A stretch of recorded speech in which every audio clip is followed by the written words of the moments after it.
De las cenizas de la Primera Guerra Mundial, Adolf Hitler intentó construir un siniestro nuevo orden mundial dirigido por los así llamados, una raza de supermanes arios, extendiendo un reinado de terror como nunca jamás el mundo lo había conocido. Muchos creen que los nazis conjuraban a los espíritus extraños y que seguían prácticas ocultas que habían permanecido dormidas en Europa durante cientos de años. Ahora bien, hay documentos que prueban que sus creencias estaban basadas en una perversión de las antiguas tradiciones paganas. Un dar la vuelta de las batallas míticas entre las fuerzas de la luz y la oscuridad. Un viaje terrorífico a un mundo gobernado por místicos locos y asesinos.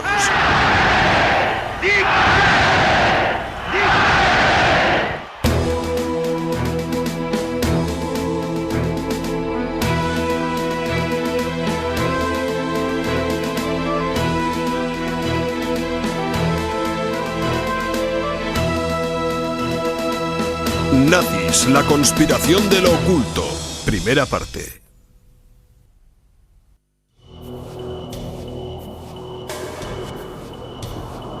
La cordillera tibetana del Himalaya. En los años 30, los nazis empezaron a investigar en el techo del mundo, buscando evidencias de unos antiguos sumos sacerdotes, quienes ellos creían eran sus antepasados en la sangre. La creencia nazi en dichos antepasados iba a constituir la base de la nueva religión alemana, una religión con Adolf Hitler como sumo sacerdote.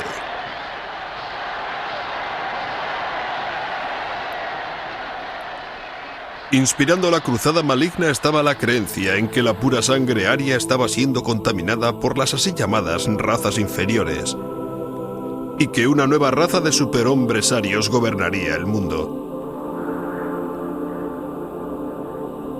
Esa fue la interpretación de los antiguos mitos y del saber popular oculto que iban hasta 1000 años atrás en el tiempo.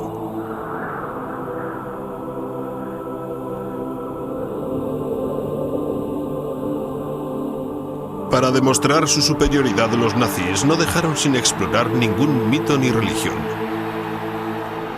De hecho, cogían prestada cualquier creencia que pudieran adaptar a la causa aria.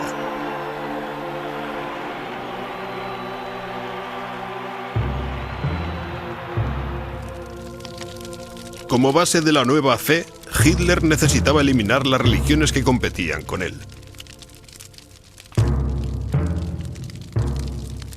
Con el fin de lograr el control absoluto, no solo utilizó el poder del mito, sino que optó también al ritual cristiano. Su círculo más íntimo, que tenía estrechos vínculos con lo oculto, le ayudaría a conseguir dicho objetivo.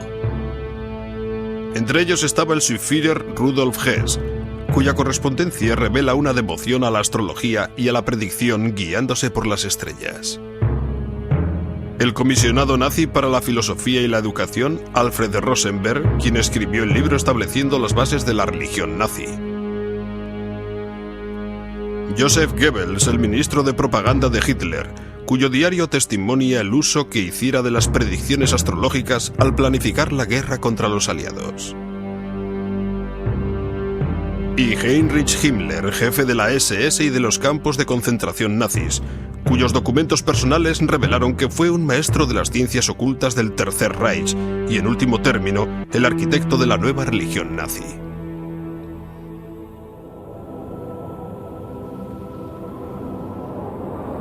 En la base de esa nueva religión había una leyenda antigua oculta que relata la historia de un continente en alguna parte del Atlántico Norte. Allí vivió una raza de seres superiores que habían caído en desgracia a causa del mal y el vicio.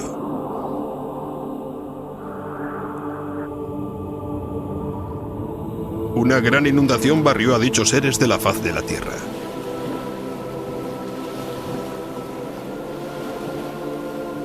Pero antes de que pudieran ser destruidos todos, algunos sacerdotes escaparon por el mar.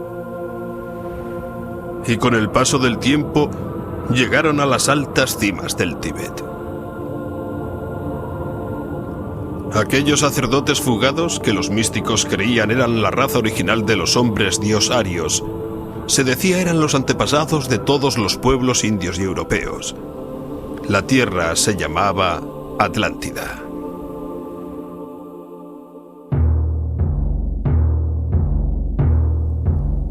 Algunos místicos alemanes afirmaban que el mito de la Atlántida era una historia verdadera. Era la prueba que ellos tenían de que los arios eran el pueblo elegido, descendientes de los superseres de Atlantis, y que habían perdido sus poderes al mezclarse con los meros mortales. En todas esas doctrinas estaban las semillas del pensamiento nazi.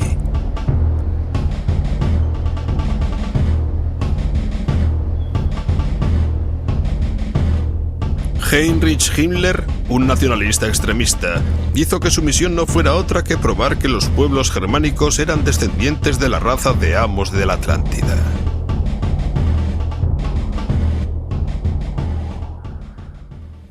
Los nacionalistas, especialmente aquellos que creían en la superioridad de la raza aria, siempre habían mantenido la idea de una isla desaparecida, de un mundo oculto, una especie de utopía.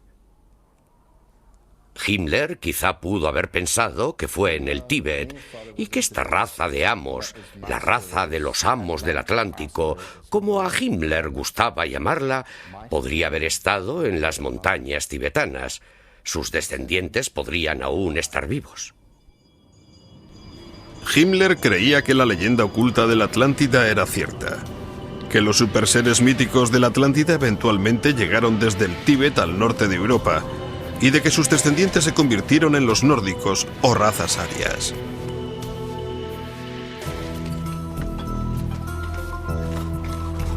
Se enviaron al Tíbet expediciones subvencionadas por el gobierno bajo la dirección de Himmler. Buscaban evidencias de sus antepasados.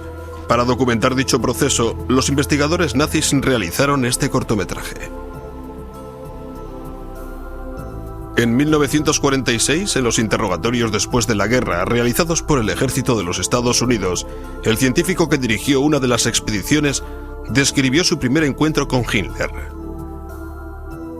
Himmler mencionó su creencia de que la raza nórdica no evolucionó, sino que directamente bajó del cielo para asentarse en el continente atlántico, y que los antiguos emigrantes de la Atlántida habían fundado una gran civilización en Asia Central.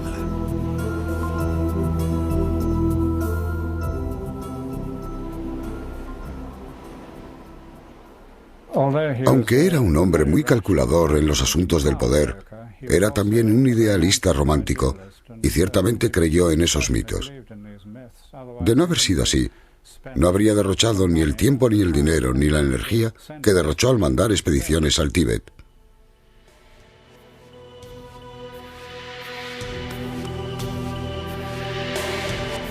En el Tíbet, las poblaciones fueron sometidas a unas inspecciones completas de los cuerpos realizadas por los investigadores nazis. Buscaban lo que el partido llamaba los rasgos físicos arios: frentes estrechas, miembros largos y características muy anguladas.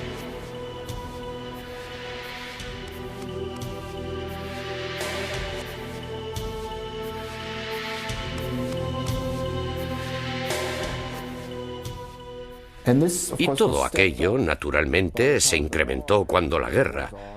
Y fue entonces cuando ellos pudieron experimentar de una inocente naturaleza en los sujetos vivos.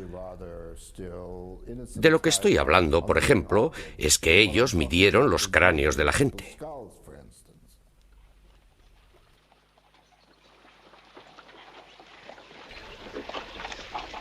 La búsqueda por demostrar la superioridad de la raza aria pronto rayó en lo criminal.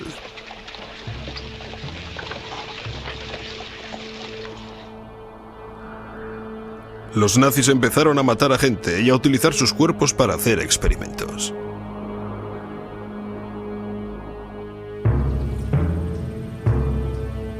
Creían que una vez que hubieran probado que sus antepasados eran dioses, sería cuestión de tan solo un paso recrear dicha raza de los hombres diosarios a través de la reproducción selectiva.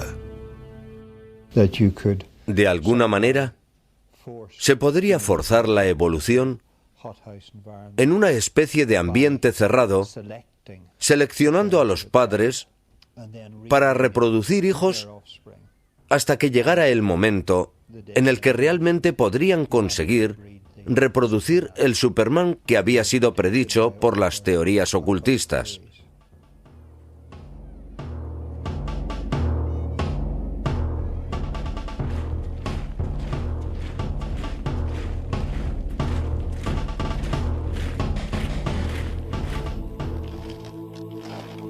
Hitler proclamó: la humanidad da un paso adelante cada 700 años y el fin último es el llegar a ser hijos de Dios.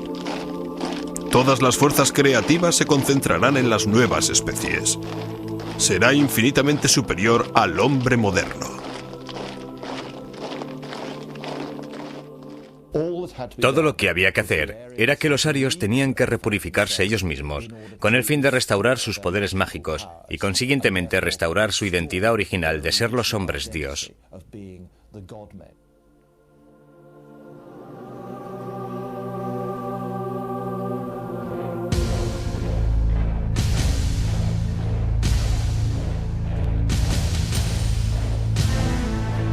Lo más selecto de la raza fueron las SS de Himmler. Solo reclutaba a los más fuertes, a los que mejores condiciones físicas tenían y a los que él consideraba a los jóvenes más guapos, altos, rubios y con ojos azules. Aquellos futuros guerreros debían de ser educados y solo de las familias de pura raza aria. Los miembros de las SS eran por lo general bastante altos, hombres preparados para ser guerreros. Y aún más, Hitler había decretado que los de las SS debían medir 1,85 metros. Hitler medía 1,85. Además del tamaño, tenían que ser de pura raza. En cuanto a los oficiales, debían demostrar que tenían una ascendencia alemana sin mezclas que datara de 1750.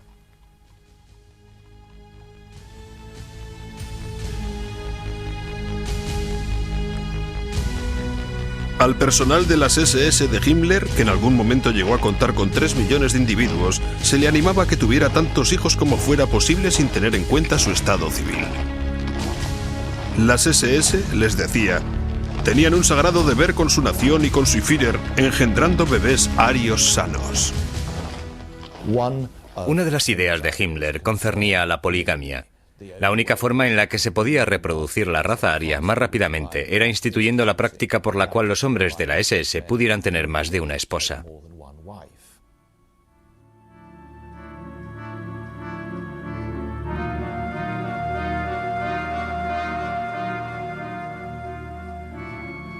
En 1935, Himmler creó el programa Lebensborn, que se traduce como fuente de vida. Lebensborn fue diseñado para facilitar el nacimiento, la acogida y el desarrollo de tantos bebés de pura raza aria como fuera posible.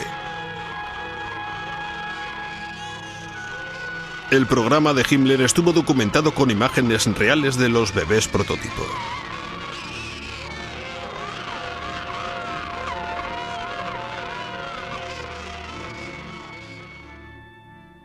El Lebensborn de la SS estaba estableciendo las condiciones por las cuales las jóvenes podrían de hecho ser cumplimentadas por los sementales de la SS.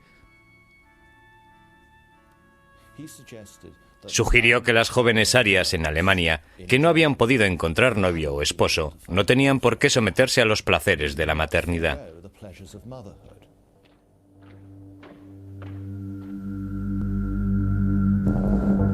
Según la doctrina de Lebensborn, un hijo ilegítimo no era una desgracia en tanto la madre fuera genéticamente apta. Se pensaba que las mujeres solo tenían una misión: engendrar los hijos cuyos descendientes el partido nazi creía se convertirían en dioses. Nacieron, según algunas estimaciones, unos 11.000 bebés Lebensborn entre 1935 y 1945. La mayor parte de esas criaturas jamás conocieron a sus padres.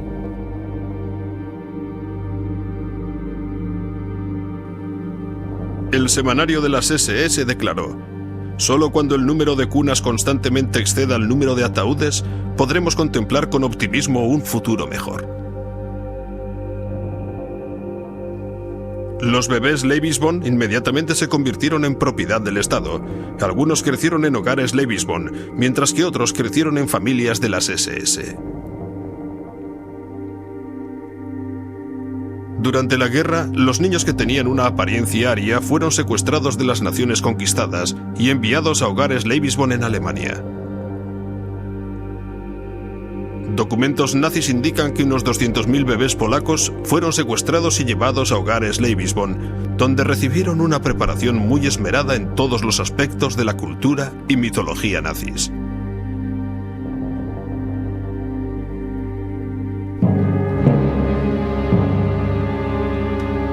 Mucho antes de que Hitler llegara al poder, esas creencias estaban ya floreciendo en lo que era una defensa de los principios racistas. Había muchas organizaciones en Alemania y Austria a principios de siglo que mezclaban la ideología racista con las prácticas del ocultismo. Pero dichas ideas solo llegaron a ser populares al final de la Primera Guerra Mundial.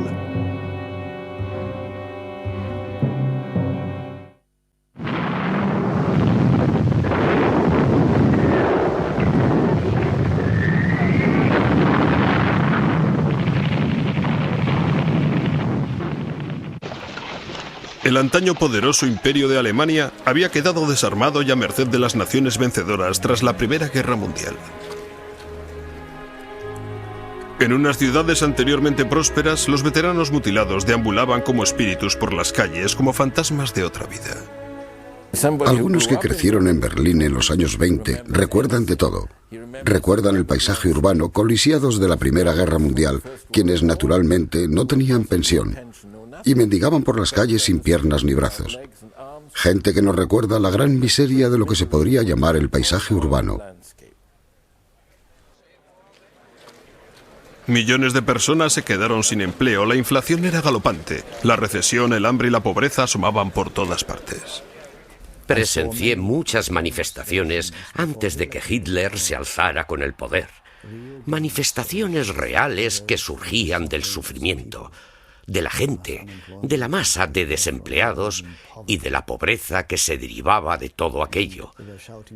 Y gritaban eslogans como «Queremos pan, dadnos trabajo». La gente buscaba cualquier cosa. Se intensificó el miedo y la desconfianza hacia los extranjeros. Los dos extremos del espectro político hicieron un llamamiento a la lealtad del pueblo alemán. Después de haber servido con distinción en la Primera Guerra Mundial, Hitler fue trasladado a Múnich, donde su trabajo consistía en infiltrarse en las organizaciones de izquierdas para conseguir información para el ejército.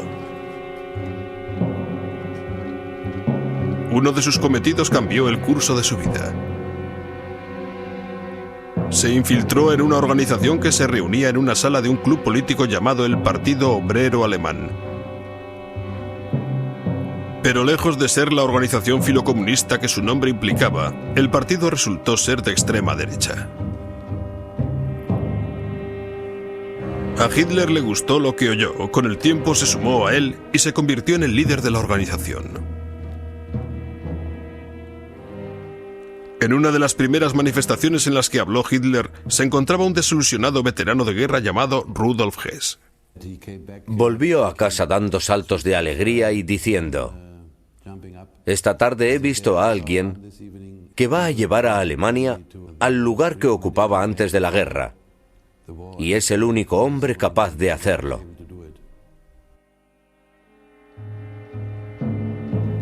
Hess estaba convencido de que el dinámico orador al que había escuchado era el tan largamente esperado Mesías, profetizado en los círculos ocultistas alemanes. Junto con el filósofo racista Alfred Rosenberg, Hess era uno de los más firmes apoyos con los que contaba un grupo muy prominente, la Sociedad Tull, la cual activamente estaba buscando al Mesías germánico y se dedicaba a resucitar la llamada raza aria. Sus miembros practicaban la astrología, la adoración al sol y otras ciencias ocultas, pensando que ello les ayudaría a conseguir su objetivo.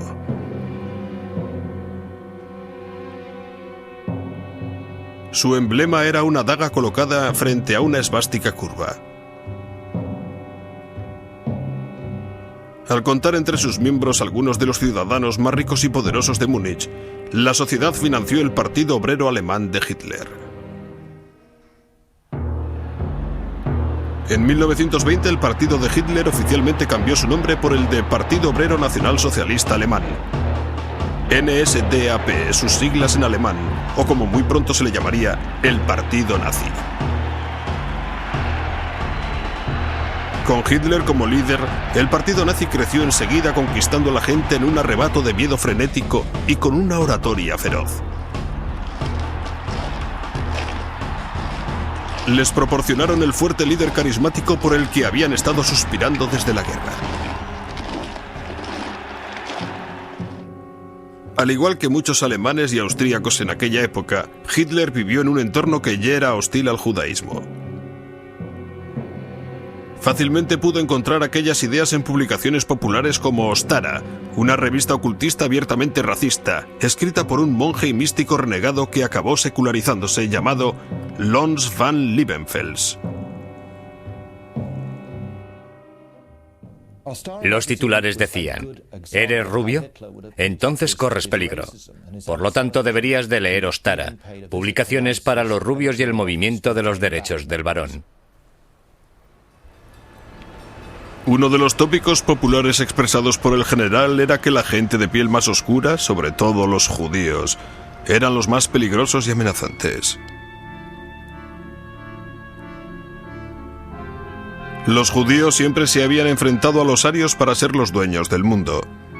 Un enfrentamiento que se remontaba a los tiempos bíblicos. Los titulares hacían la siguiente observación. ¿Eres rubio? Entonces estás en peligro. Lee toda la información sobre la raza y sobre el movimiento en favor de los arios. La publicación planteaba el perfil de lo que sería la visión de los nazis del mundo. Selección racial, Lebensborn e incluso los campos de exterminio nazis. Con semejante planteamiento, las ideas de Hitler sobre la raza, que ya estaban desarrollándose, quedaron influenciadas por quien sustentaba la sociedad Thule, Alfred Rosenberg, el filósofo racista y ocultista, quien con el paso del tiempo se iba a convertir en la voz del Führer en los asuntos espirituales. En su libro El mito del siglo XX, Rosenberg reinventó la historia alemana y estableció las bases del nuevo credo nazi: la religión de la sangre. Particularmente, contemplaba la sangre en un sentido religioso como el factor determinante. Tenía que ser una iglesia de la sangre más que una iglesia de la fe. La sangre vinculaba a las razas nórdicas, de modo que para Rosenberg, la sangre, la raza, la identidad racial se convirtieron en las notas principales de la nueva ideología.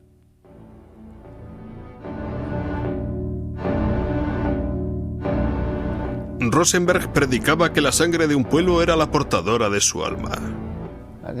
Creo que si se mira hacia atrás, hacia las tradiciones esotéricas de Occidente, la sangre siempre ha sido considerada como un vehículo muy importante del espíritu. Es una sustancia sagrada que sostiene algo más que la vida física de cada persona. También contiene la vida espiritual.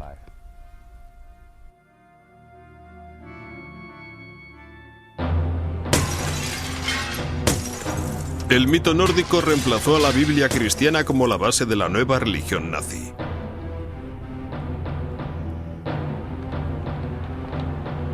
En un desfile lleno de pompa orquestado por Rosenberg y recogido en una película, los nazis celebraron su versión de la cultura e historia aria recientemente concebida.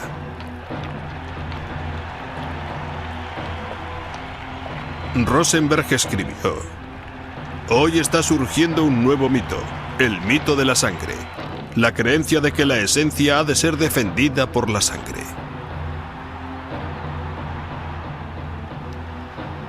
Hitler llevó la idea de Rosenberg incluso más lejos cuando escribió: «Las viejas creencias volverán a ser honradas otra vez. Todo el secreto de la naturaleza, de lo divino, el demonio. Nosotros arrollaremos las apariencias cristianas y organizaremos una religión peculiar a nuestra raza».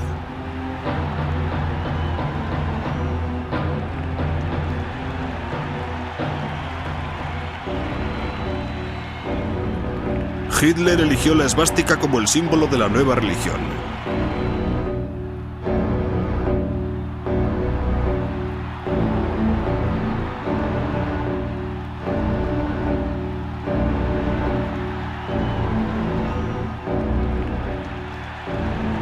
La esvástica se puede encontrar por todo el mundo y a lo largo de la historia en muchas culturas diferentes. Desde los tiempos más antiguos fue símbolo de la buena suerte en China, y hasta el día de hoy sigue siendo un emblema religioso de la fe hindú y budista. Había sido llevada por los caballeros sobre los escudos como una protección mágica y también tenía connotaciones, digamos que en un sentido amplio no era cristiana. Representaba el martillo de Thor y, claro, Thor era un dios de la tormenta y del poder, etc. Una especie de dios patriarca muy macho. El primer conato de Hitler por hacerse con el poder data del 9 de noviembre de 1923 con un intento por derrocar al gobierno bávaro. Al frente de un ejército privado de tropas de asalto, lanzó un ataque por sorpresa contra una cervecería donde estaban reunidos algunos de los líderes del gobierno. Con Hess y Rosenberg a su lado, Hitler descaradamente anunció la formación de un nuevo gobierno. Luego se lanzó a la calle consiguiendo que 3.000 hombres desfilaran por las zonas de Múnich.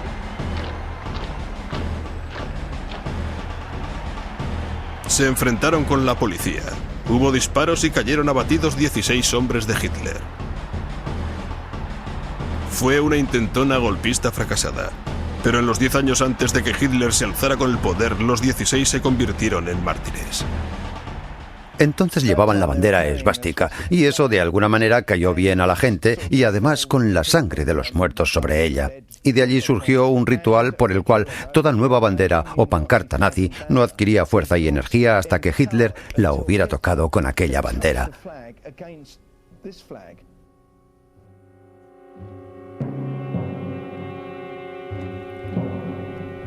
La sangre nazi adquirió el sagrado símbolo del poder, ritualizado y santificado en la ceremonia conocida como el rito de la bandera sangrienta. Aquella especie de poder mágico de la sangre de los nazis muertos era transmitido a cada bandera nazi y desde aquel momento quedaba consagrada.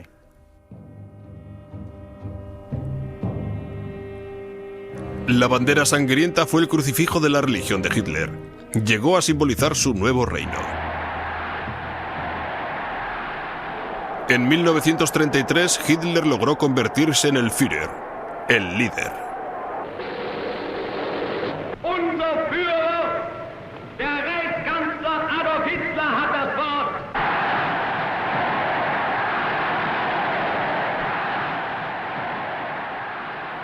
Era un título que concordaba con el eco de las connotaciones religiosas del ungido, o incluso del Mesías.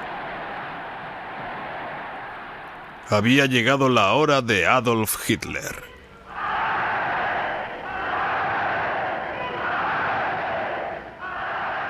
Die Partei ist Hitler. Hitler aber ist Deutschland. El partido es Hitler. Hitler es Alemania y Alemania es Hitler.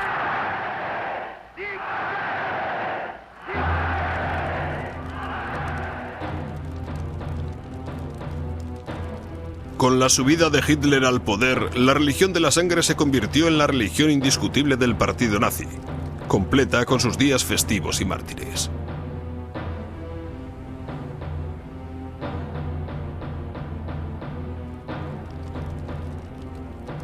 El ministro de propaganda Goebbels orquestó un ritual en el cual los 16 héroes nazis fueron venerados como mártires del Reich, que murieron, resucitaron, para luego alcanzar la vida eterna. Goebbels se aseguró de que todos los alemanes tomaran parte en la ceremonia, transmitiéndola a través de los altavoces colocados en las esquinas de las calles de todo el país. Parte del mensaje decía: la noche de los muertos desfilan. A medianoche, una obra ceremoniosa mística, el nacimiento del Reich. Luchan, mueren y acaban victoriosos, tal y como el Tercer Reich fue fundado.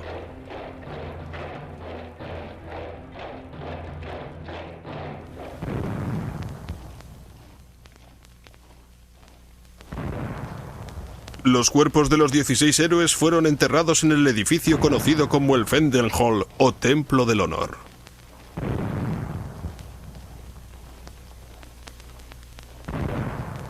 Se convertiría en un santuario nazi. Durante la ceremonia anual, se llamaba a los 16 por sus nombres. Unas voces anónimas respondían como si fueran la respuesta de los héroes a las llamadas, como si los muertos siguieran desfilando en espíritu entre los vivos. Con el ritual de la nueva religión, Hitler desató el siguiente paso de su plan.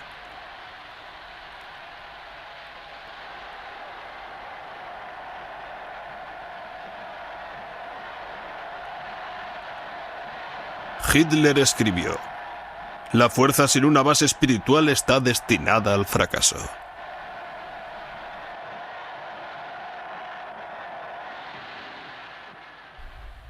El nacionalismo es el que lo determina todo. Toda tu vida, todos tus pensamientos, todo. La pieza central de todo ello es, si se quiere, el que uno esté dispuesto a sacrificarse por la madre patria. El adoctrinamiento en la fe nazi, con Hitler como Dios, empezaba pronto y continuaba en la edad madura.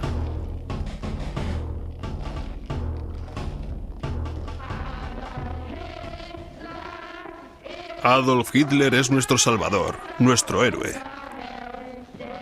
Es el ser más noble en todo el mundo.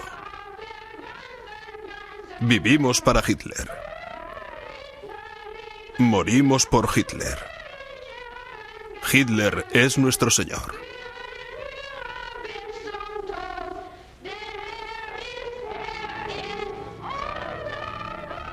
En 1993 el partido se adueñó de todas las organizaciones juveniles alemanas.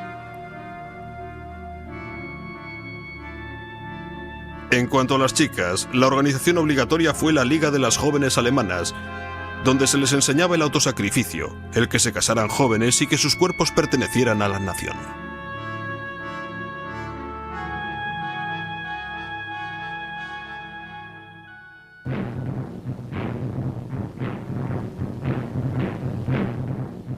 Los niños de 10 años eran miembros de la organización de los jóvenes alemanes. A los 14 años se apuntaban a la juventud hitleriana y a los 18 al partido nazi.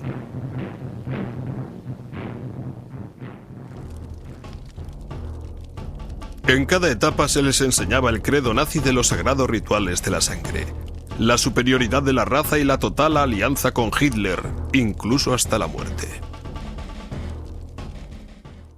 Yo formé parte de las juventudes hitlerianas hasta los 18 años. Nos enseñaban, y entonces lo creíamos, que era estupendo luchar por nuestro país, y si era necesario también morir por nuestro país.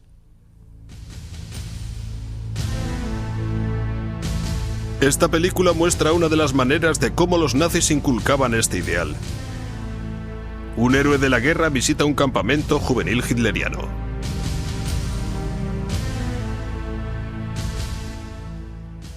Era estupendo que te dijeran que pertenecías a la raza más grande, a la nación más grande de la tierra. Yo pensaba que como era alemán y como la sangre alemana corría por mis venas, eso me hacía superior a todos los demás. Hitler afirmó: "Quiero ver otra vez en los ojos de la juventud el brillo de la bestia de presa".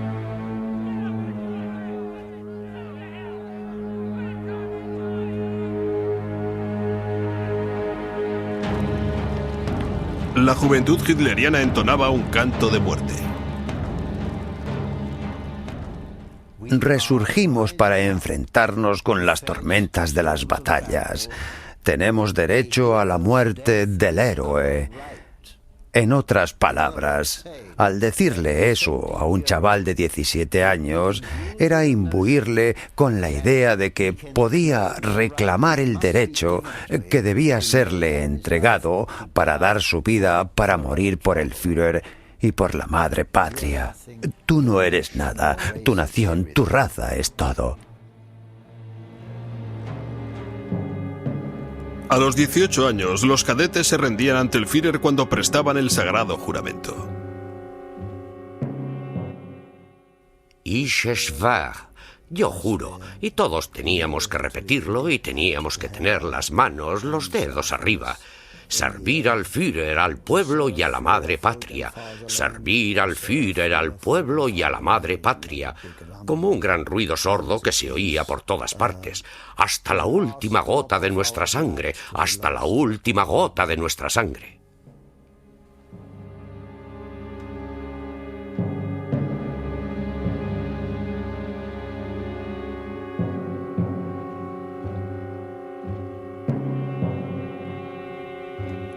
En el meollo de todo el adoctrinamiento alemán estaba la autobiografía de Hitler, Mein Kampf, o Mi lucha. En ella estaba perfilada la filosofía de los planes de los 1000 años del reinado nazi. Mein Kampf se convirtió en la Biblia nazi. Pensé que era el libro más grande jamás escrito. La Biblia no es nada comparado con eso, y aún hoy día puedo citarlo de memoria. Y eso que lo leí hace más de 60 años. Junto con el Mein Kampf, los principios de la religión de la sangre empezaron a constituir la base de la política nazi. Se decretaron leyes para la esterilización forzosa. Incluso se investigó a arios en busca de enfermedades hereditarias. Enfermedades tales como la tuberculosis y la epilepsia, hasta el alcoholismo y la depresión, fueron causa de una esterilización automática. Más de 400.000 alemanes sufrieron ese destino.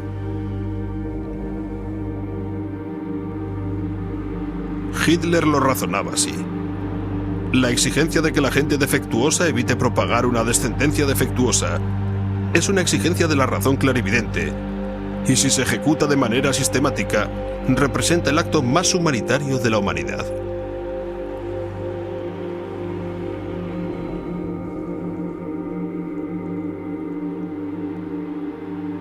A los niños con problemas de salud se les anotaba el nombre al nacer. Si los problemas persistían, los médicos nazis en secreto les administraban inyecciones letales, diciendo a los padres que habían fallecido por causas naturales. Se estableció un programa de eutanasia para los que tenían deficiencias psíquicas y físicas. Películas propagandísticas afirmaban que eran actos humanitarios, ya que se liberaba a las almas que estaban atrapadas en unos cuerpos atormentados. En 1935, Hitler había establecido las leyes de la sangre, que convirtieron en delito el hecho de que un puro alemán se casara e incluso mantuviera relaciones sexuales con un judío. A los judíos alemanes les arrebataron sus derechos de ciudadanos.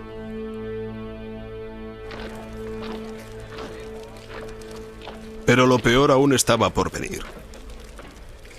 La purificación de la sangre aria solo era la mitad del plan demoníaco de Hitler. Para finalmente despejar el camino para el último estadio de la evolución humana y asegurarse la llegada del milenio ario, a los nazis les parecía que aún quedaba un obstáculo: la misma existencia de los que no eran arios. Se comenzó con la esterilización. Posteriormente se descubre que eso era demasiado lento y se acabó liquidándolos en las cámaras de gas, lo cual era rápido, eficiente y barato.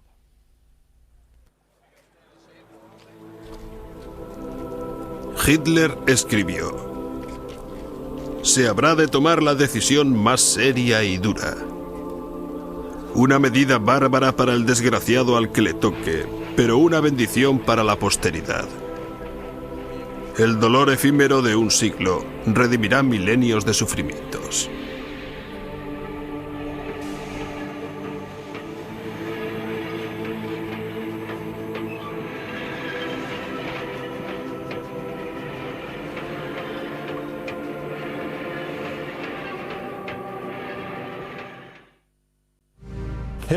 La concepción de Himmler de la SS no era otra cosa que la creación de una nueva élite de sangre para el orden nazi en Europa. En todas las etapas, a la SS se le recordaba que no era otra cosa que una élite guerrera, cuyos valores de dureza y de valor militar eran absolutamente importantes para su existencia.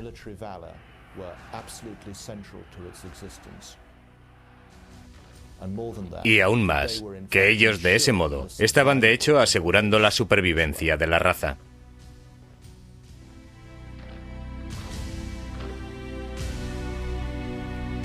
Himmler había nacido católico, pero para la época en la que conoció a Hitler era ya un redomado ocultista. Por todo esto, a nosotros nos resulta difícil encuadrar a ese hombre que ciertamente creía en Dios y vincularlo al hombre que era el amo de la máquina asesina en Alemania.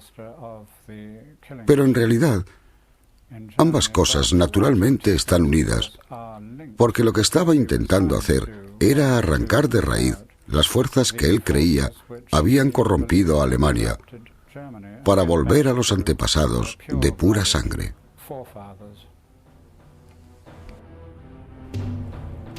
Himmler trajo un abanico de influencias dispares en su diseño de las SS, incluida la religión hindú. Durante la guerra se cuenta que siempre viajaba con un ejemplar del Bhagavad Gita, un libro sagrado de la religión hindú. Cuenta la historia de una gran batalla en el campo de la virtud entre las fuerzas del bien y del mal. La creencia hindú en la reencarnación y su rígido sistema de clases atraían a Hitler. Era un modelo perfecto para la élite guerrera de los nazis que gobernaría el mundo. Los historiadores dicen ahora que Himmler estaba convencido de que era la reencarnación del rey Heinrich, un líder alemán de la Edad Media que detuvo la invasión de Alemania por parte de los eslavos. Cuando los nazis se preparaban para invadir Europa Oriental, Himmler creyó que ya estaba en camino para llevar a cabo su destino, que sus SS habían vuelto a la madre patria para luchar en una guerra santa similar.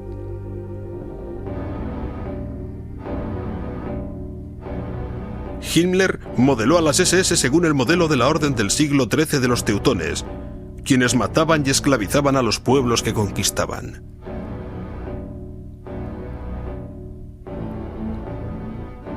El paralelismo con las propias prácticas de la Alemania nazi es inconfundible.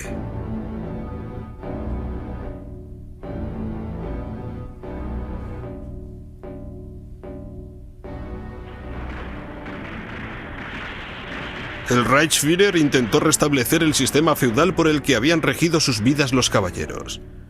A medida que nuevas tierras fueron conquistadas, cada oficial de las SS iba a tomar posesión de su estado feudal. Los lugareños o bien eran asesinados o convertidos en esclavos para el trabajo.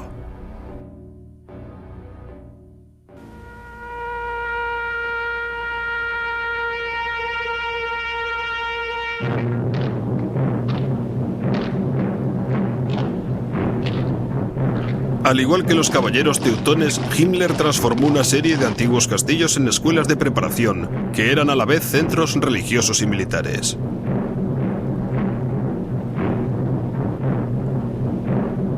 En ellos, los reclutas eran iniciados en las maneras de los llamados sacerdotes guerreros.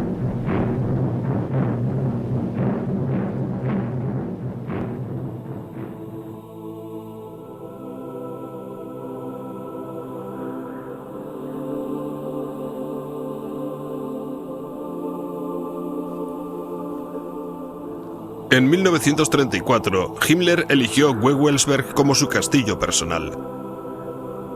Se convirtió en un centro sagrado de la flor y nata de la élite de sus caballeros de las SS.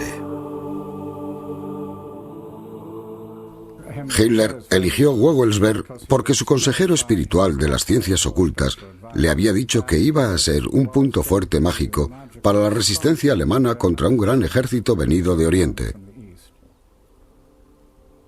y que allí tendría lugar una gran batalla y las huestes orientales tendrían que retroceder. Hitler tenía unos planes grandiosos para su castillo medieval en Wewelsberg, pero ello requería una prodigiosa cantidad de mano de obra. Para asegurarse un amplio suministro de esclavos, construyó un campo de concentración de trabajo en las proximidades. De 1939 a 1945, 4.000 prisioneros trabajaron en el castillo de Himmler. Casi un tercio murió mientras trabajaban en ello.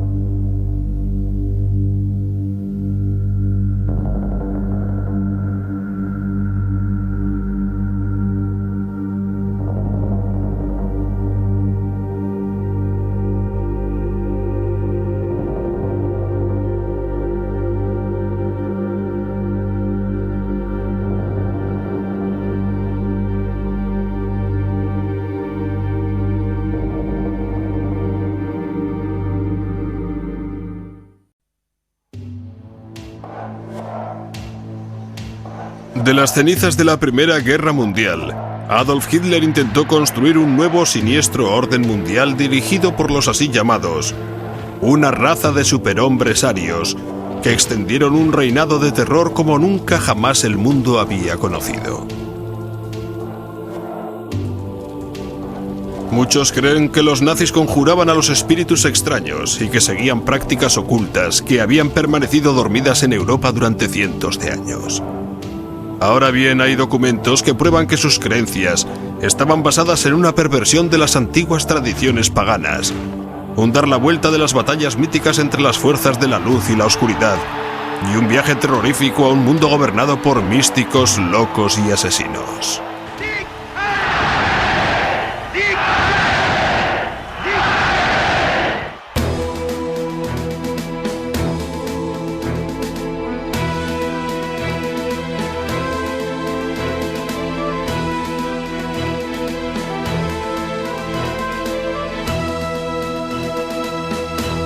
Nazis, la conspiración de lo oculto, segunda parte. Wewelsberg es construido en forma de triángulo con 3 torres en las esquinas. En torno a su diseño básico, Himmler tenía planes de construir una gran colonia.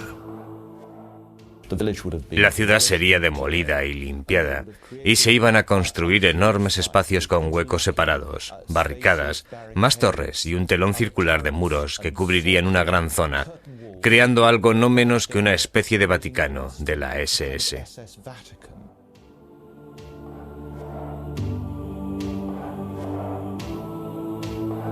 La Gran Torre Norte era la que se iba a convertir en el centro del plan de Himmler para hacer de Wewelsberg un centro del ocultismo para las SS. En la base de la torre, Himmler construyó una cripta. Según los historiadores, era un templo de honor dedicado a los líderes de las SS fallecidos. El techo en bóveda creaba una acústica esotérica. Y en mitad del pozo ardía una especie de fuego sagrado.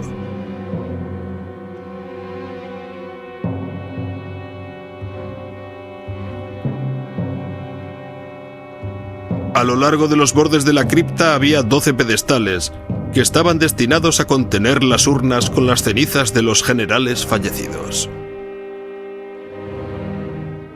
Lo que ocurría es que las SS siempre tenían 13 líderes y, consecuentemente, cuando moría un general, era incinerado ritualmente. Se colocaban sus cenizas allí y su sitio era ocupado por un nuevo general.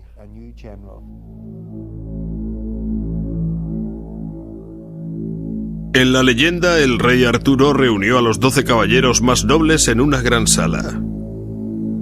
Según la versión de Himmler, él creó la sala de los supremos jefes de las SS, en una sala encima de la cripta.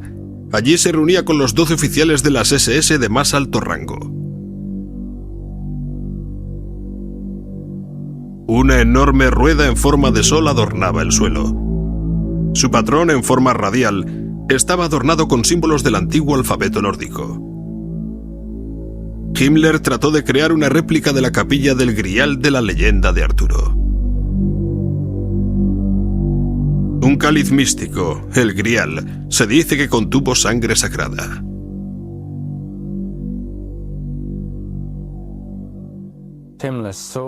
Himmler veía en el Grial un objeto de inmenso poder esotérico y oculto. Creía que si él poseía ese objeto físico, la guerra sería ganada con total facilidad. Para Himmler, la sangre sagrada de la leyenda del Grial era pura sangre aria. Él creía que poseía poderes mágicos. Su consejero más próximo en la tradición del Grial fue el arqueólogo Otto Rahn. También obsesionado con la leyenda del Grial, Rahn creía que estaba escondido en una cueva en el sur de Francia. Himmler fue llevado por Rahn a las ciencias del oculto en su búsqueda del Grial. Una vez dentro del círculo íntimo de Himmler en Wewelsberg, Rahn siguió con su búsqueda del Santo Grial, solo que entonces como un caballero del partido nazi. Himmler subvencionó personalmente las expediciones de Rahn, algunas de las cuales se centraron en la zona próxima a Montségur, Francia. Allí había estado erigido el emplazamiento de una gran fortaleza de los cátars, la secta herética acusada de la adoración al demonio y aniquilada por la Iglesia en el siglo XIII. Había una tradición muy fuerte, que por cierto aún sigue existiendo, de que los cátars estaban en posesión del secreto del Grial, y justo antes de que cayera el castillo de Montségur, los 3 caballeros de la Orden de Cátar escaparon por las murallas y se llevaron consigo algo de gran valor. La tradición contaba más tarde que aquello era el Grial o que era el secreto del Grial, y que fueron ellos los que lo escondieron en las cuevas. También se llevaron a cabo expediciones de Rahn en Alemania. Una carta archivada de Rahn al cuartel general de las SS sugiere que creía que estaba cerca de lograr el sueño de su vida. Para concluir mi trabajo con éxito, he de inspeccionar los lugares personalmente. Primero he de acudir a las ruinas de Wildenberg, el castillo alemán del Santo Grial. Allí se están llevando a cabo actualmente excavaciones. Heil Hitler.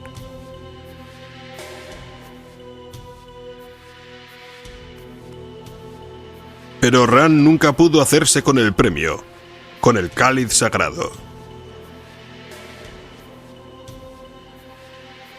En 1939, misteriosamente dimitió de las SS. Muchos son los que creen que Himmler dio órdenes para que liquidaran a Rahn una vez que quedó claro que había fracasado en su búsqueda del Grial. 2 meses más tarde fue encontrado muerto en los Alpes austríacos. La causa de su muerte sigue sin esclarecerse.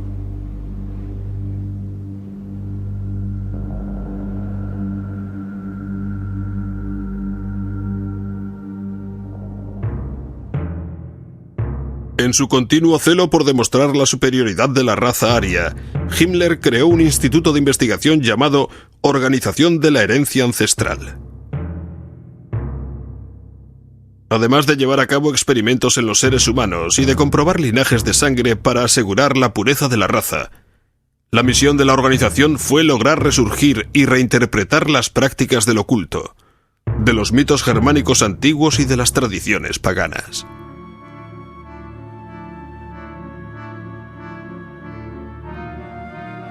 Esta película nazi muestra uno de dichos rituales. Unas jóvenes danzan alrededor del símbolo pagano de la guerra y del orden divino. Para controlar todo el conocimiento del oculto, Himmler confiscó las bibliotecas y objetos de todas las sociedades del oculto que no estaban asociadas a él.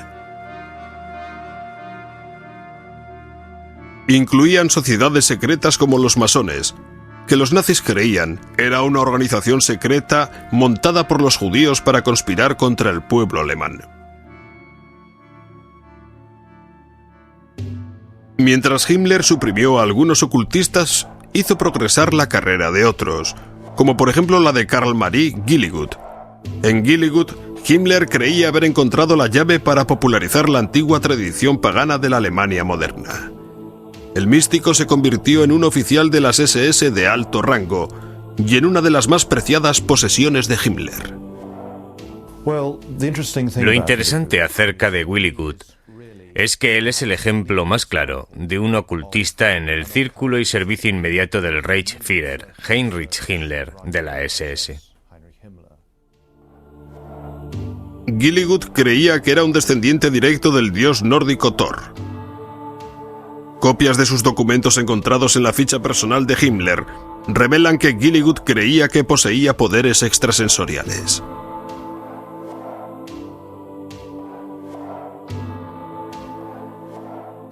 Un documento titulado Los 9 Mandamientos de Dios fue firmado por Gilligut e iniciado por Himmler.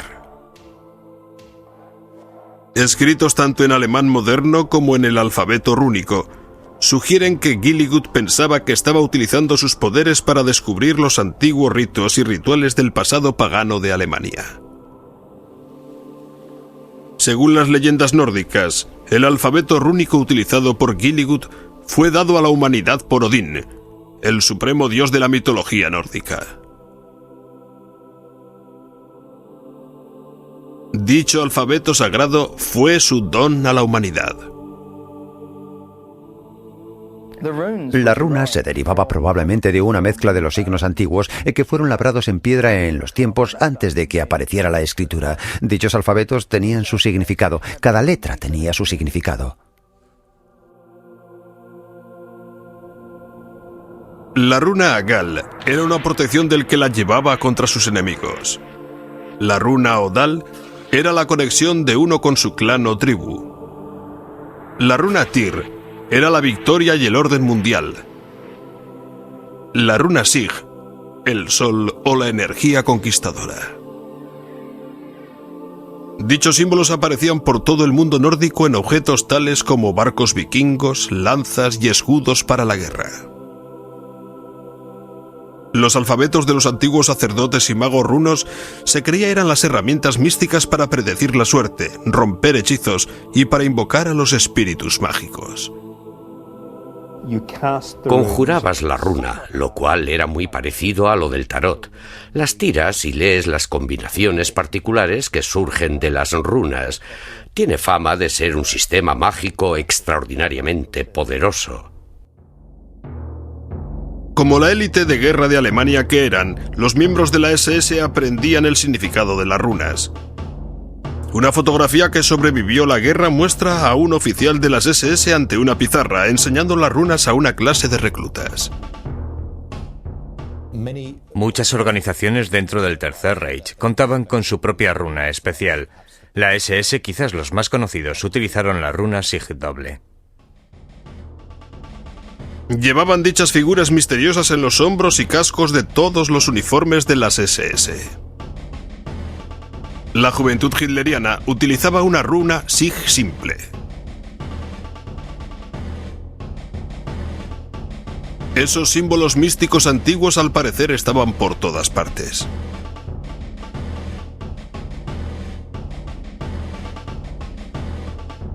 Servían para recordar constantemente a los alemanes su pasado pagano.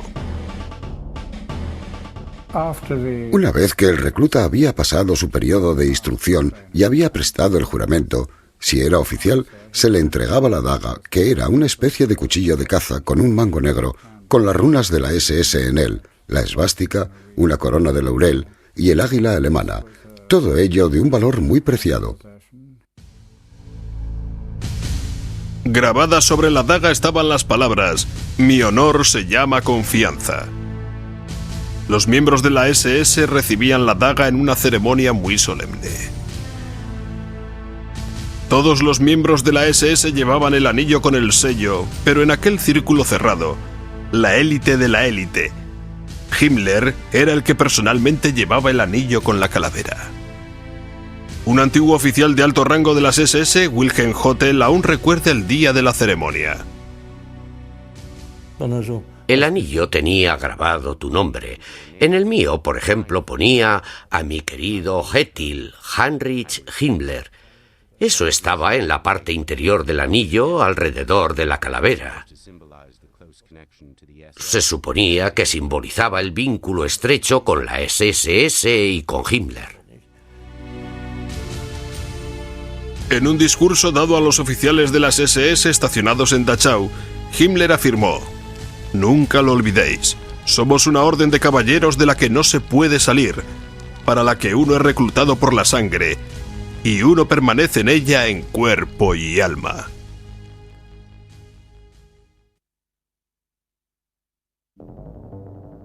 Tomando elementos del pasado pagano alemán y de su propia educación católica, Himmler invadió con ritos familiares a las SS desde el primer momento de su aparición. Tenemos una foto en la que se ve una especie de tablero con un santuario nazi o hitleriano, con el fin de bautizar a los niños. Un altar de la SS y en vez de un crucifijo una foto de Hitler. El bebé era presentado, si se quiere expresarlo así, a la comunidad de los guerreros germánicos a través de dicho tablero.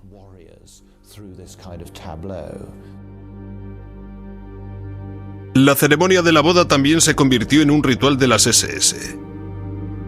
Imitando a las antiguas tribus germánicas, los oficiales desempeñaban el papel del líder del clan que presidía las bodas.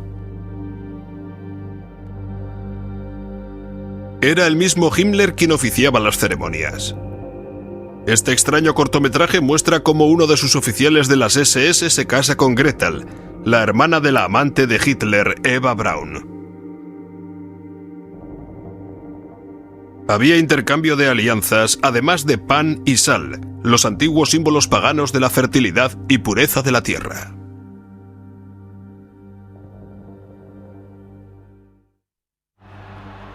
El año nazi estaba señalado con celebraciones tomadas del antiguo calendario germánico. El Festival de Mayo, inicialmente aceptado como la celebración de la fertilidad, se transformó en un espectáculo de nacionalismo y de la fuerza militar. Hitler decía: «Hoy, el 1 de mayo, la tierra se llena de celebraciones de resurrección de los alemanes fuera de la lucha interior eterna».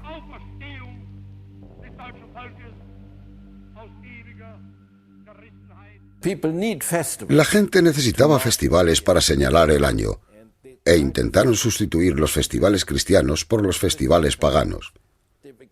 Empezaron a añadir festivales que los paganos habían celebrado. El solsticio de verano, el solsticio de invierno, todos los festivales, sí, todos hechos a su imagen y semejanza.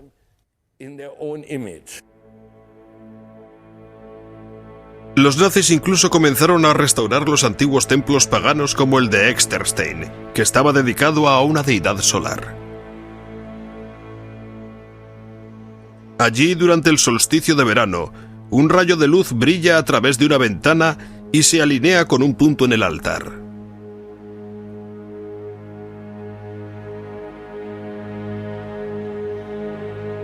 Aunque Exterstein fue considerado un lugar santo por las tribus germánicas, estaba muy lejos de ser único entre los templos antiguos en tener en cuenta los movimientos del sol. Sin embargo, Himmler estaba convencido de que aquello era una prueba del intelecto superior de los sacerdotes germánicos de la prehistoria. En la Alemania nazi, el Festival del Solsticio de Verano se convertiría en un rito fascista. Tradicionalmente, los festivales del solsticio de verano eran una celebración llena de vida y de los poderes del sol.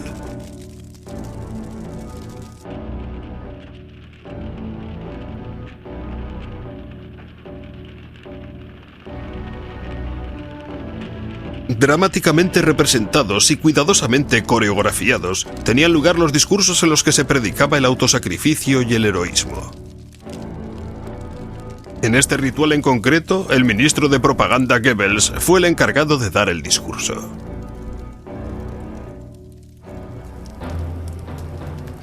En la antigüedad, las hogueras representaban el ritual de la luz del sol. En la Alemania nazi, esos eran atributos del Führer.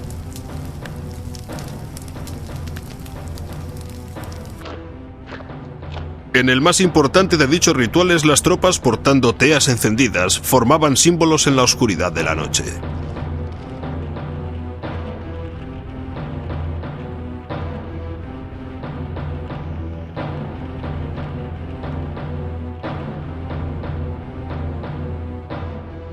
Al final del año, la larga noche del solsticio de invierno honraba a los muertos de Alemania.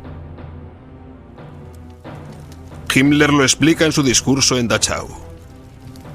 El solsticio de invierno no solo es el final del año, sino que también es el festival en el que se piensa en los antepasados y en el pasado, en el que se ve claro que el individuo no es nada, un átomo que es barrido en cualquier momento, mientras es vinculado a la cadena eterna de su linaje por una auténtica humildad.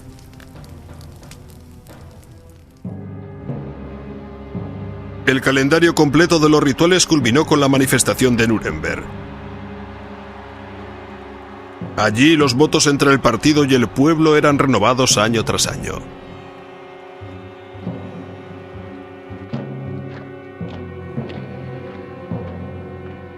Se reunían decenas de miles de nazis uniformados.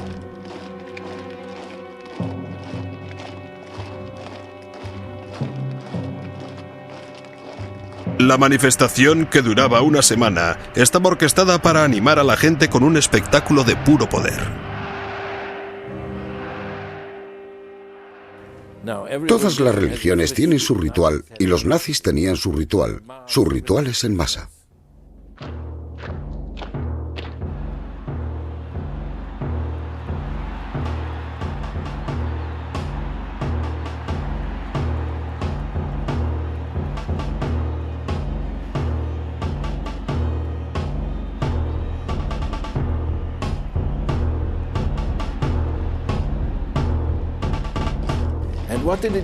¿Y qué es lo que ofrecían a la gente a aquellos mítines masivos? Cuando el tendero sale de su tienda vacía y se suma a la multitud en acción, se siente uno de ellos y es feliz. Está con los demás y es feliz. Ha olvidado su soledad. Oh, era estupendo ir a una manifestación. Todos aquellos uniformes, y había un ambiente electrizante antes de que diera comienzo todo. Y de repente anunciaban que venía el Führer. ¡Viene el Führer! Y luego lo veía subir hacia el estrado y seguían gritos de ¡Heil, Heil, Heil! Gente gritando como cabras. Perdón, no quiero insultar a los animales. Gente gritando como nazis.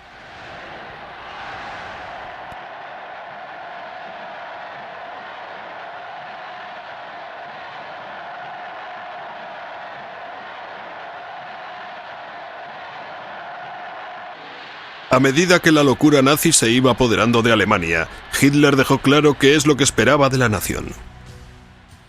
El partido es el terreno donde se seleccionan los líderes políticos alemanes. Su doctrina permanecerá intocable. Sus organizaciones serán tan duras como el acero. Su imagen global, sin embargo, será como una orden sagrada.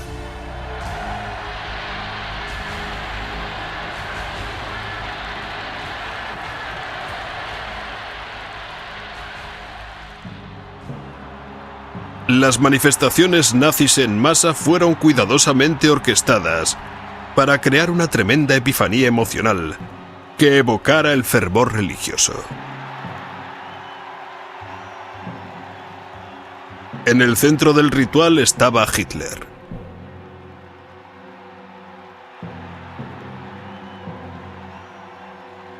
Todo estaba pensado para que Hitler pareciera la divinidad. Un mesías.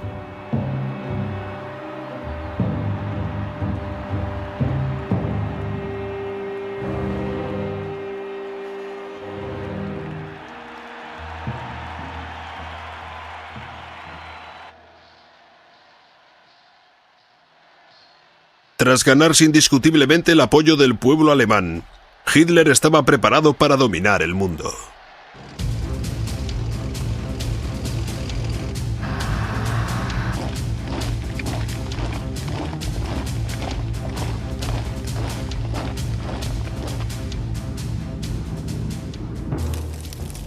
Desde el inicio de la guerra en 1939, países tras países cayeron en manos de los nazis. Sin embargo, en el invierno de 1942, las tornas cambiaron y los nazis empezaron a experimentar lo que ellos creían que era imposible: la derrota.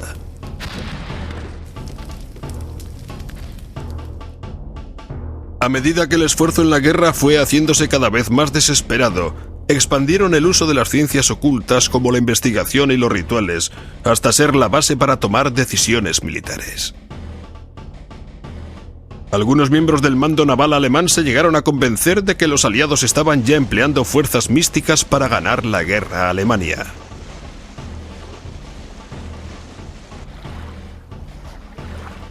Creían que el éxito de los británicos en localizar y destruir las lanchas alemanas se había logrado a través de medios ocultos, y que la mejor manera de combatirlo era utilizando las ciencias del oculto como arma.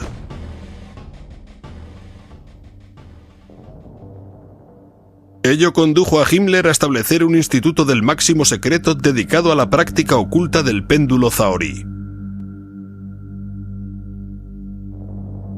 En mapas del Atlántico Norte, los clarividentes sujetaban un objeto suspendido de una cuerda, intentando localizar los convoys de los aliados.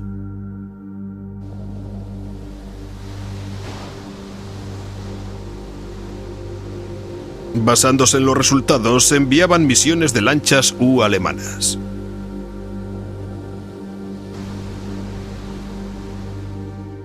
En esta carta, escrita por Himmler, fechada el 12 de enero de 1943, se refiere a una investigación zahorí y su práctica en la que había progresado mucho aquel año.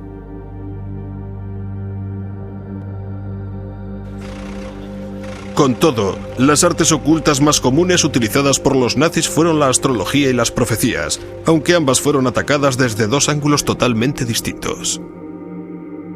Hess y Himmler estaban totalmente convencidos del poder de las ciencias ocultas y las utilizaron para tomar decisiones políticas. Pero Joseph Goebbels, jefe del Ministerio de Propaganda, quería utilizar los poderes ocultos solo con vistas a fines propagandísticos, para manipular al pueblo y minar la moral aliada. Goebbels pronto se dio cuenta de una gran fuente del conocimiento místico: las predicciones de Nostradamus. Uno de los visionarios más famosos de todos los tiempos, Nostradamus, completó su obra maestra de profecías en 1555. Su libro contiene unas referencias muy sutiles a una crisis en Polonia e Inglaterra para el año 1939, el año en que los nazis invadieron Polonia, casi 400 años después de que Nostradamus escribiera su obra. Para Goebbels, Nostradamus era un instrumento de propaganda perfecto, cuya obra podría ser interpretada como prediciendo una gran victoria de Alemania en el futuro. Las profecías de Nostradamus fueron escritas en poemas de 4 líneas, llamados cuartetos, y son tan densos y esotéricos que se pueden interpretar de formas muy variadas. Para interpretar al autor francés, Goebbels reclutó al renombrado astrólogo y experto en Nostradamus Karl Ernst Graf. Un cuarteto particular que Goebbels eligió parecía referirse directamente a Hitler, y pronto se convirtió en parte de la mística nazi.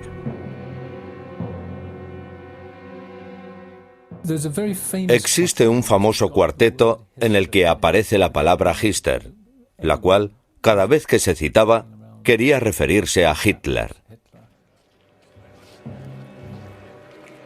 El diario de Goebbels expresa su emoción cuando Berndt, un miembro de su personal, empezó a formular un plan para utilizar la profecía. 19 de mayo de 1942.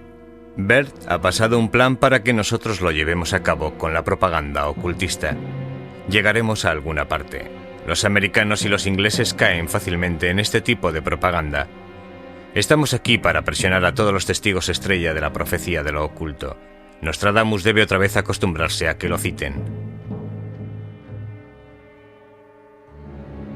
La creación para crear falsas profecías y misticismo fraudulento para influenciar al enemigo se empezó a llamar propaganda negra.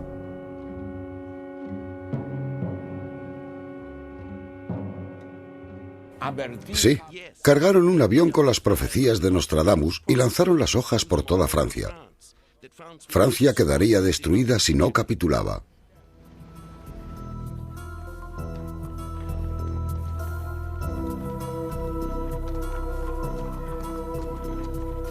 El servicio de espionaje británico descubrió el engaño y, reconociendo el potencial de ese tipo de propaganda, empezó a desarrollar su propia campaña de Nostradamus. Los británicos se cebaron en particular en una. Ellos sacaron un libro de 50 profecías falsas de Nostradamus que predecían la victoria británica en la guerra. De igual manera que los alemanes habían inundado Francia con falsas profecías de Nostradamus, los aliados introdujeron su propia propaganda negra en Alemania. La campaña de propaganda negra en Inglaterra pronto adquirió un nuevo giro con la llegada del judío húngaro emigrado y astrólogo Louis de Boll.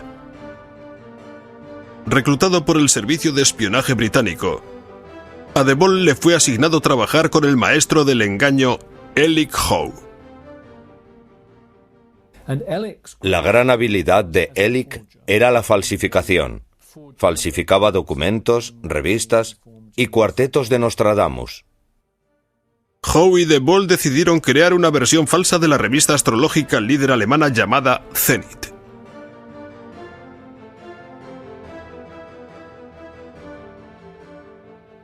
Sacaron 2 revistas en 1943. En ellas hacían pronósticos para minar la moral alemana. Sin embargo, la falsa Zenit británica contenía un error de bulto. Erróneamente habían titulado la revista como Der Zenit en vez de su título verdadero, Zenit. La astrología y el espionaje iban a chocar de nuevo en lo que sigue siendo considerado como el incidente más raro de la Segunda Guerra Mundial. Cuando Rudolf Hess, el Subführer, por así decirlo, y uno de los amigos y consejeros más importantes de Hitler, realizó él solo un vuelo a Escocia. La idea de Hess de hacer un viaje empezó con la creencia de que los británicos, una raza nórdica, mostrarían sus simpatías hacia la causa aria, e incluso podrían llegar a ser persuadidos de unirse a los alemanes si es que Churchill era derrocado. Uno de los mentores de Hess, Karl Haushofer, reforzó la idea de Hess contándole un sueño que había tenido.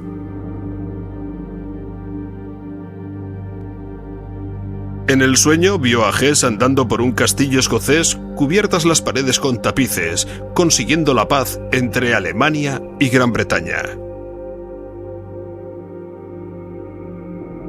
Además de la profecía, la astrología también desempeñó su papel en la decisión de Hess de realizar el viaje. Rudolf Hess, junto con Himmler, era probablemente el líder nazi más interesado en la astrología. La aceptaba totalmente.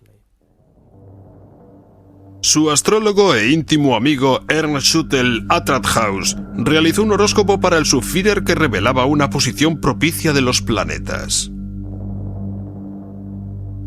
El 10 de mayo de 1941 hubo un alineamiento astronómico particularmente poderoso. Básicamente había 6 planetas en Taurus y una luna llena en el lado opuesto del zodíaco en Escorpio. Y según la tradición astrológica, cuando se da el mencionado alineamiento, se da un cambio importante en los asuntos del mundo. Consiguientemente, era justo asumir que el 10 de mayo de 1941 podría producirse un giro importante en la guerra. Siempre ha habido dudas sobre si Hess voló a Escocia basándose en los consejos astrológicos. Sin embargo, en unos documentos descubiertos recientemente, escritos por Hess en la cárcel de Inglaterra, se incluía una carta a su madre.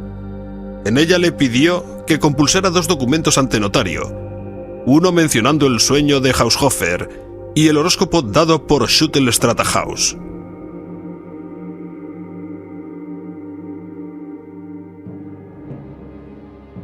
Antes de que Hess realizara el vuelo, algunos piensan que estuvo hablando con el Führer.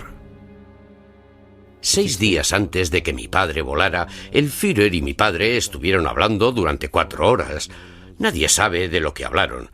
Solo se sabe que acabadas las 4 horas, mi padre y Hitler salieron de la sala, y Hitler puso su brazo sobre el hombro de mi padre y dijo: «Hess siempre ha sido y aún sigue siendo un tío muy cabezón».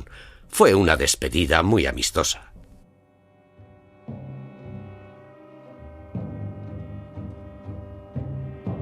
Al margen de las palabras habidas entre Hitler y Hess, a las 5:45 de la tarde del 10 de mayo de 1941, Hess subió a un caza Messerschmitt y se dirigió a Escocia.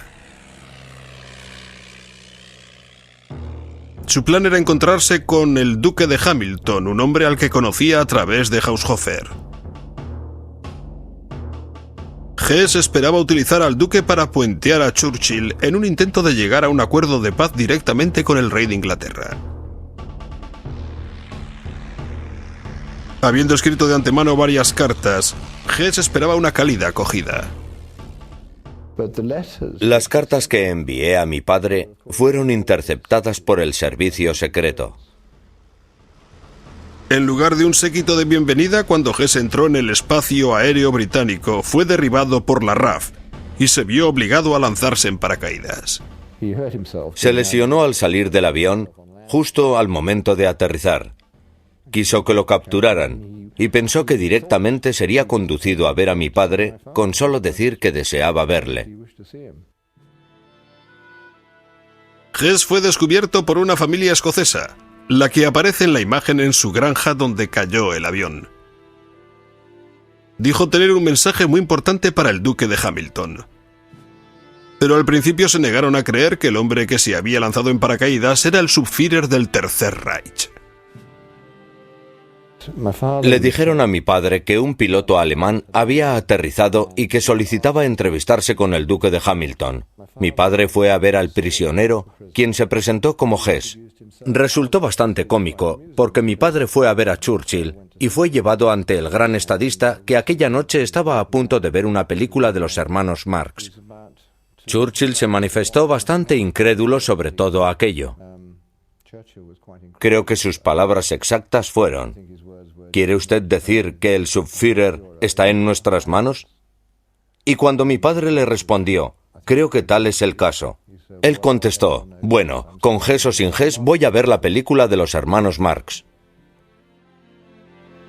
La peculiar reacción de Churchill ante el vuelo de Hess sigue sin ser explicada. Gran cantidad de los extraños acontecimientos sucedidos en mayo de 1941 todavía siguen sin estar desclasificados en los archivos de guerra británicos. La reacción del Führer sigue siendo igualmente sorprendente. Bueno, la reacción de Hitler ante el vuelo de Hess fue una de sus mejores actuaciones como actor. Hizo una tremenda actuación, manifestando sorpresa, shock, horror y todo lo demás. En cuanto fue evidente que la misión de Hess había fracasado, entonces salió toda la propaganda en tromba diciendo que Hess era un lunático, que lo había hecho por su cuenta y que, ya sabes, era alguien al que le faltaba algún tornillo. Hitler culpó de todo el asunto de Hess al consejo de sus astrólogos. Como respuesta al incidente, el Ministerio de Propaganda nazi promulgó un edicto llamado la Acción Hess, prohibiendo la práctica en público de las ciencias ocultas, incluida la astrología. El resultado fue un amarrar a todas las actividades de los astrólogos, quienes acabaron todos en la Acción Hess un mes después del vuelo de Hess. Arrestaron a todos los astrólogos prominentes que conocían y se los llevaron para interrogarlos.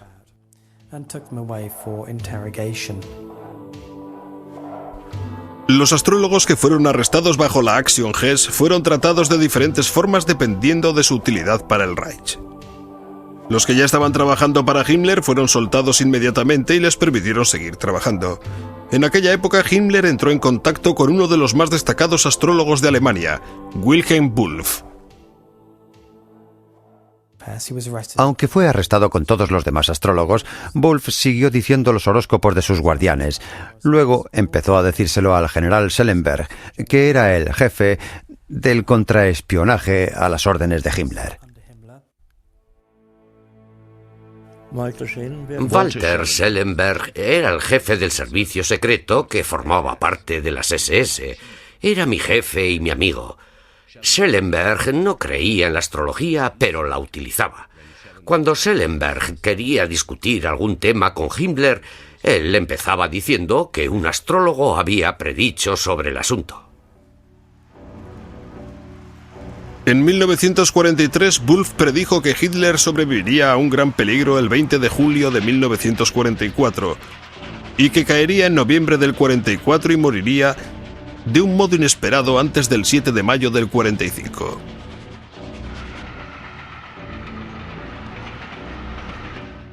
En base a dichas predicciones, Wolf se convirtió en el astrólogo personal de Himmler y en uno de sus ayudantes más próximos.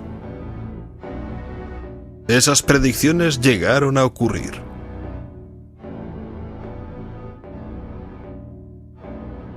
En un interrogatorio después de la guerra realizado por los aliados, Schellenberg admitió haber utilizado a Wolf para conseguir trepar. Creía que la influencia de Wolf tenía un enorme peso en Himmler.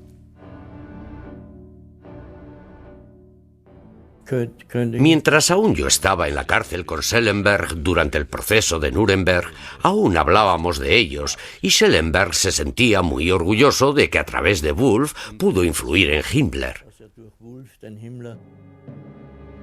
Según el interrogatorio de Schellenberg, durante las últimas semanas de la guerra, Himmler se obsesionó con la astrología de un golpe de Estado, cuando las estrellas sugirieron que él podría derrocar con éxito al Führer. Era a finales de abril de 1945, cuando las tropas soviéticas estaban ya rodeando Berlín, entraban en los suburbios de Berlín, de modo que la guerra estaba prácticamente perdida. Himmler recordó una conversación que previamente había mantenido con Wolf, en la que éste le dijo que parecía que el desastre para Alemania llegaría en 1945. Al leer la carta astral de Hitler, Wolf vio la disposición de los astros que indicaban una caída.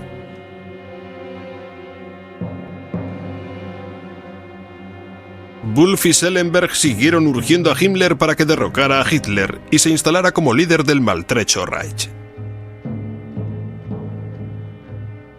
Tanto Schellenberg y Himmler trataron de conseguir los favores de los aliados.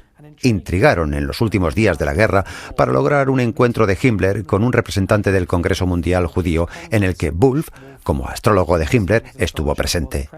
Himmler aparentemente estaba de acuerdo en que no debía de haber más exterminio de judíos. A pesar de la orden de Hitler de continuar con los exterminios hasta el final, Wolf fue instrumentalizado para convencer a Himmler de que temporalmente debían cesar las matanzas.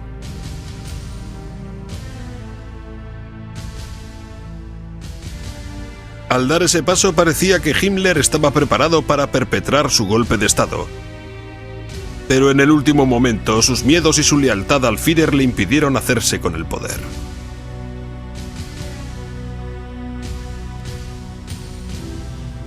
Himmler seguía esperanzado con que alguna fuerza mística del destino alteraría la derrota que ya claramente estaba a la vista.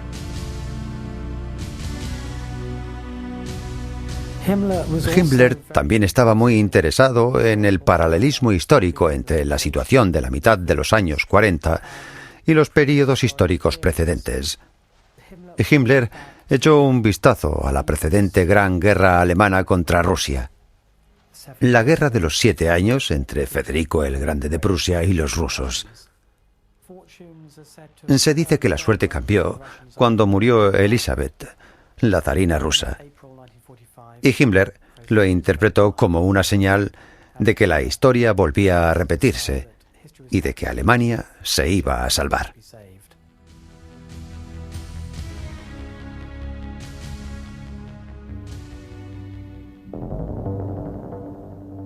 Dos semanas después, Goebbels y su familia al completo bajaron con Adolf Hitler al búnker privado del Führer.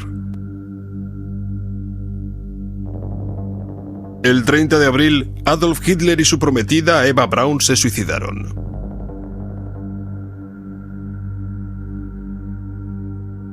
Goebbels envenenó a sus 6 hijos, luego mató a su mujer de un disparo y después se pegó un tiro. Vestido de soldado raso alemán, Himmler casi logró escapar. Fue arrestado por los británicos, pero en un examen médico rompió una cápsula con cianuro que llevaba guardada en la boca. A las 11:04 de la noche del 23 de mayo, el Reichsführer, que había conjurado las fuerzas ocultas al servicio de la gloria aria, yacía muerto. En noviembre de 1945, varios nazis de alto rango fueron juzgados por los aliados en Nuremberg.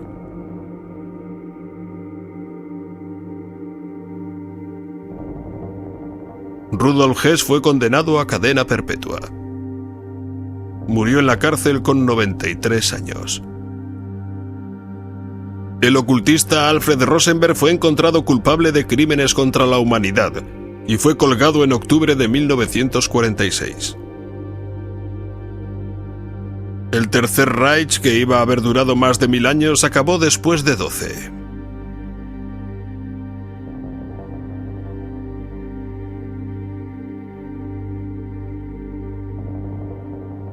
Para entonces habían muerto casi 50 millones de personas.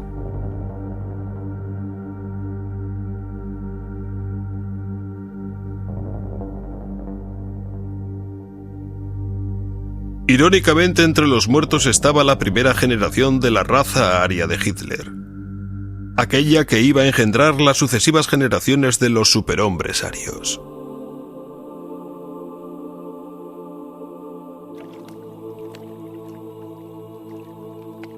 A lo largo de la historia, la mitología ha ejercido una poderosa influencia en la mente humana. Todas las culturas han sido guiadas por la mística. Sin embargo, en la Alemania nazi, el vínculo de los objetivos políticos con una mitología corrupta condujo a un mal jamás conocido en la historia.